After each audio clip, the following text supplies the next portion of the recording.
बढ़ती हुई ब्याज दरें और ऊंची महंगाई के खतरे से जूझते हुए अमेरिकी बाजार, अमेरिका की इकोनॉमी और उसका असर पूरी दुनिया पर पड़ता हुआ, लेकिन इन सब के बीच में इस डर से निपटने की जो कोशिश की जा रही थी, एक आउट ऑफ सिलेबस नया डर आ खड़ा हुआ है। जी हाँ, SVB, जिसका नाम पिछले हफ्ते तक हमने कभी सुना नहीं, देखा नहीं, जाना नहीं और कभी जरूरत भी नहीं समझी। जी हाँ, अमेरिका का एक बैंक दिवालिया हो चुका और उसके बाद और एक के बाद एक कई सारे बैंक सवालिया निशान पर। अब बड़ा सवाल ये कि लोग ये जान रहे हैं, मान रहे हैं और समझने की कोशिश कर रहे हैं, क्या कहीं फिर से 2008 के लेमन ब्रदर्स और सब प्राइम संकट की शुरुआत जिस तरह से हुई थी, क्या वैसी ही शुरुआत फिर से हो रही है? ऐसे में सबसे अनुभवी आवाज जो आपको सुननी चाहिए, जिन्होंने एक नहीं ऐसे कई मौके देखे जब बाजार में इस तरह के बड़े संकट आए और इन संकटों से बाजार कब और कैसे निकला, तो आइए गाइडेंस लेते हैं बाजार के जाने माने दिग्गज और वेल्थ क्रिएशन गुरु रामदेव अग्रवाल सर से। रामदेव सर, बहुत बहुत स्वागत है सर।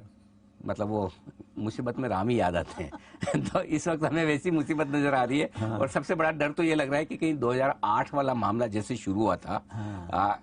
क्या उसी तरह की शुरुआत है? क्या उसी तरह की रिपीट इतिहास अपने आप को दोहराने जा रहा है? देखिए, बैंकिंग सिस्टम, हमारी समझ ये थी कि भाई बैंक्स डूबते इसके लिए कि बिकॉज ऑफ बैड लोन्स, खराब लेंडिंग करते उसे कहां से डूबते आप करके।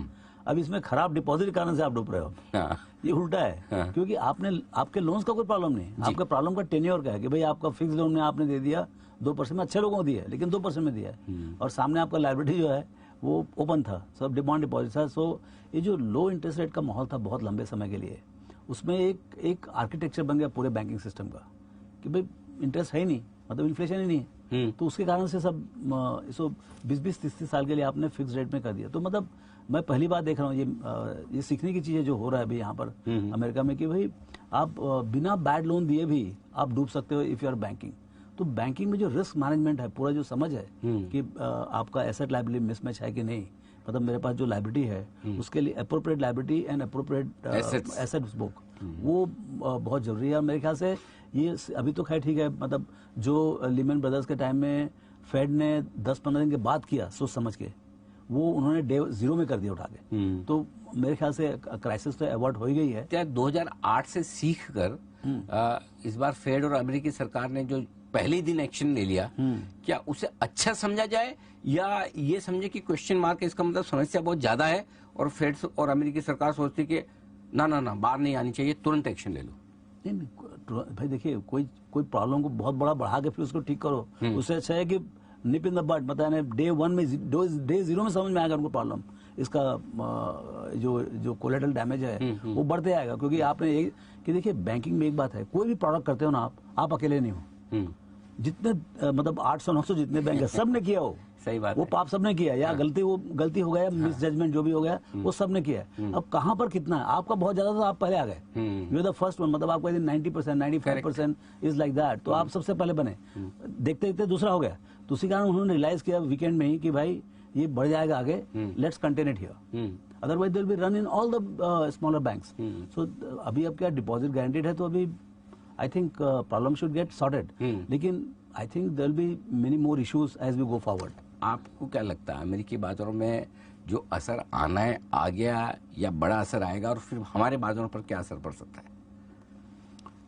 ये बहुत बहुत मुश्किल काम है, कॉम्प्लिकेटेड है। हाँ। मतलब क्या है, बैंक्स का कैसा रीरेटिंग होता है, डीरेटिंग होता है। देखिए इन्वेस्टर का बिहेवियर कैसा रहेगा, यदि मान लो यूएस में, यदि मान लो बैंक्स का वैल्यूएशन, मतलब जो से 10 का पी से 2 बुक में बिकता है, वो यदि मान लो 1 बुक हो जाए पूरा का पूरा, भाई ये फंडामेंटली रिस्की एसेट है, तो उसका कीमत कम हो जाती है। यहाँ तो सब, यदि कोई सेक्टर अच्छा चल रहा है तो बैंकिंग ही चल रहा है। करेक्ट। तो वहां पर यदि मान लो मतलब ग्लोबल सेल ऑफ के कारण से डीरेटिंग हो, जो कल परसों भी यहाँ दिखाई पड़ रहा था कि भाई appetite to buy into banks is less, so उस टाइप का। बाकी तो ऐसा डायरेक्ट कनेक्शन किसी का है नहीं, है ना, तो हमारा एसेट्स फॉरेन के हैं और नहीं लायबिलिटी फॉरेन के, पूरा मतलब at least Indian banks are all 100% liability asset all Indian, और यहाँ का रेगुलेशन भी बहुत टाइट है, बहुत tight. I think extremely well managed regulators are there, वो हर तरीके से ये रिस्क जो है ना, मेरे को लगता है यहाँ पर ये इस टाइप का कुछ हो सकता था इंडिया में। और दूसरा क्या, यहाँ पर इतना इंटरेस्ट रेट बदला भी नहीं है, वहां तो क्या है 0 और 1% से सीधा आप 4-5% तक पहुंच गया, and then you are talking about even higher. तो वो चीज जो है एसेट रिप्राइसिंग का जो हो गया है,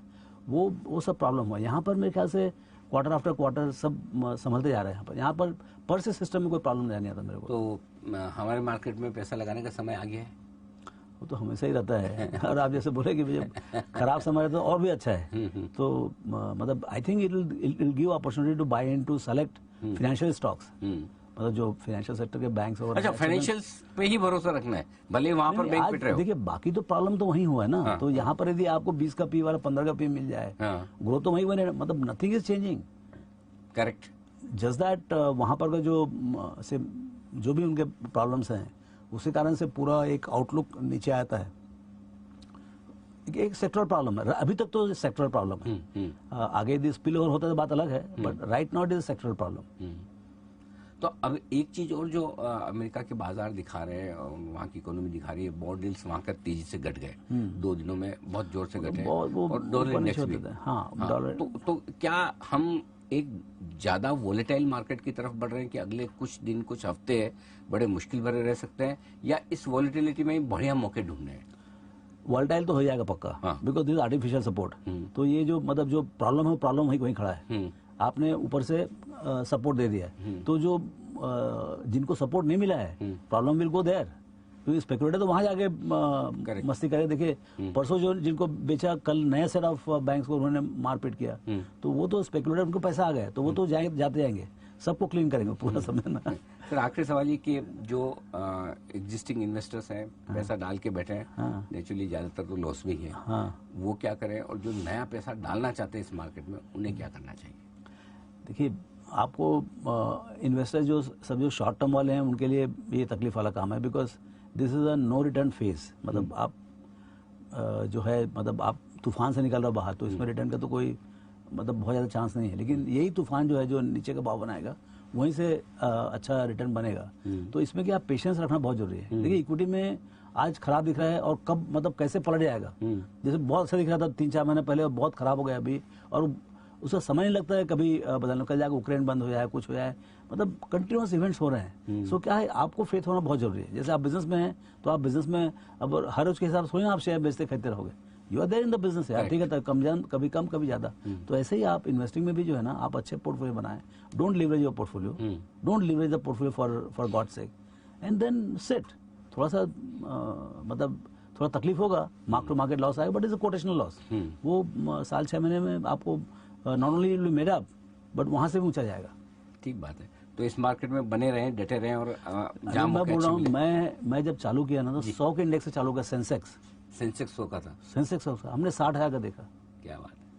और ये बात है 1980 सबसे पहली बार खरीदा। हाँ 79 का आपको 100 का इंडेक्स है, 50 साल। वही तो ये जो है ना पेशेंस, वो बहुत जरूरी है। 50 भी नहीं, 43 साल।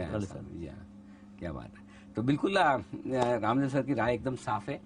वोलेटाइल मार्केट रह सकते हैं, थोड़े ऊपर नीचे हो सकते हैं, सिस्टम में जो कुछ प्रॉब्लम्स अमेरिका में दिख रही है उस पर नजर रखें, लेकिन यही मौका है, आप मजबूत शेयरों के साथ बने रहें और मौका मिलने पर अच्छी क्वालिटी के शेयरों को अपने पोर्टफोलियो में जरूर शामिल करें। सर बहुत बहुत धन्यवाद आपका। Thank you.